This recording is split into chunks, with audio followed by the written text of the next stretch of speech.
program studi pendidikan guru sekolah dasar. Di sini saya akan menjelaskan tentang peran filsafat ilmu dalam memperkuat ilmu pendidikan. Pertama, peran filsafat ilmu dalam mengawasi dan memperkuat ilmu pendidikan.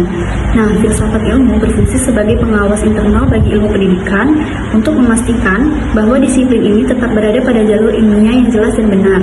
Filsafat ilmu menegaskan kemandirian ilmu dengan objek kajian yang jelas, menjamin metode pendidikan dan dapat dipertanggungjawabkan secara logis, memberikan landasan etis agar pendidikan bukan sekedar transfer informasi, melainkan proses memanusiakan manusia atau educate. Yang kedua, kontribusi pendidikan terhadap perkembangan filsafat ilmu.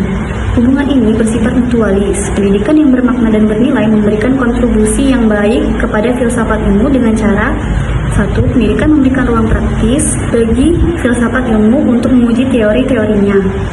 Yang kedua, pengalaman-pengalaman empiris itu menjadi data yang memperkaya. Tanpa pendidikan, filsafat ilmu hanya akan menjadi teori yang abstrak atau tidak sehat dan relevan dengan realitas sosial. Yang ketiga, filsafat ilmu sebagai pisau analisis atau ontologi, epistemologi, dan aksiologi. Filsafat ilmu disebut sebagai pisau bermata tiga yang membedah pendidikan melalui tiga dimensi utama. Yang pertama, ontologi, membedah apa yang sebenarnya menjadi objek kajian pendidikan, apakah itu perilaku manusia, kurikulum, atau hakikat perkembangan potensi diri. Ini membantu menetapkan batasan ilmu pendidikan. Yang kedua, epistemologi, membedah bagaimana cara memperoleh ilmu pendidikan. Ini melibatkan analisis terhadap metodologi pembelajaran, fasilitas, teori belajar, dan cara pengetahuan disampaikan dari pendidik ke peserta didik.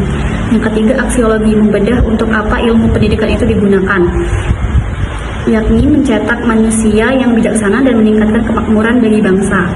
Contoh konkret penerapan filsafat ilmu dalam praktik pendidikan. Implementasi filsafat ilmu dapat dilihat dalam berbagai aspek pendidikan, yaitu kurikulum.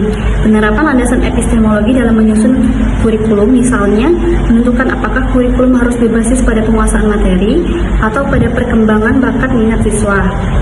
Yang kedua, proses pembelajaran. Penggunaan aksiologi saat guru tidak hanya mengajar rumus matematika, tetapi juga menanamkan kejujuran dan disiplin dalam pengerjaan tugas, sehingga pendidikan berfungsi memperbaiki sikap dan perilaku. Yang ketiga, kebijakan pendidikan. Penggunaan analisis ontologis dalam merumuskan tujuan pendidikan nasional untuk meningkatkan daya saing dan kemakmuran bangsa secara keseluruhan. Nah, jadi kesimpulannya, hubungan antara filsafat ilmu dan pendidikan bersifat dialektis. Filsafat ilmu berperan membedah dan mengonstruksi ilmu pendidikan agar semakin kokoh, sementara perkembangan pendidikan memberikan ketajaman bagi filsafat ilmu untuk terus berkembang sebagai alat analisis yang relevan bagi peradaban manusia. Sekian penjelasan dari saya. Wassalamualaikum warahmatullahi wabarakatuh.